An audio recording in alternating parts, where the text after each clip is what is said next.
OK, donc ici, on cherche à trouver le 30 de 8 onzièmes. 30 dans le fond, c'est 30 sur 100.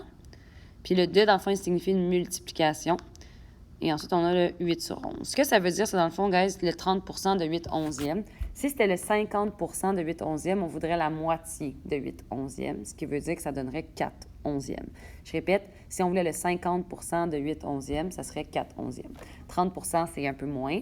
On peut imaginer que notre réponse va être plus petite que la valeur de 4 onzièmes. On va aller calculer cette valeur-là.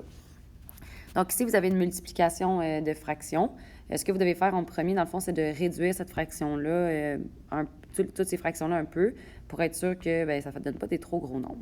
Ce que vous avez le droit de faire, c'est de réduire le numérateur 30 avec n'importe quel des dénominateurs. Vous n'avez pas le droit de réduire le 30 puis le 8 ensemble parce que c'est deux numérateurs.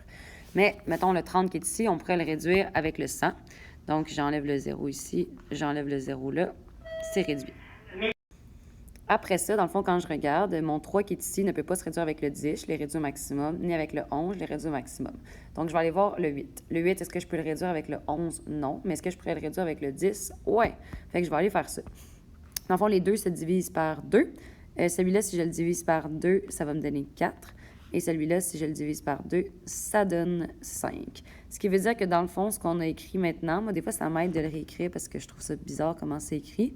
C'est comme si j'avais 3 cinquièmes fois 4 onzièmes.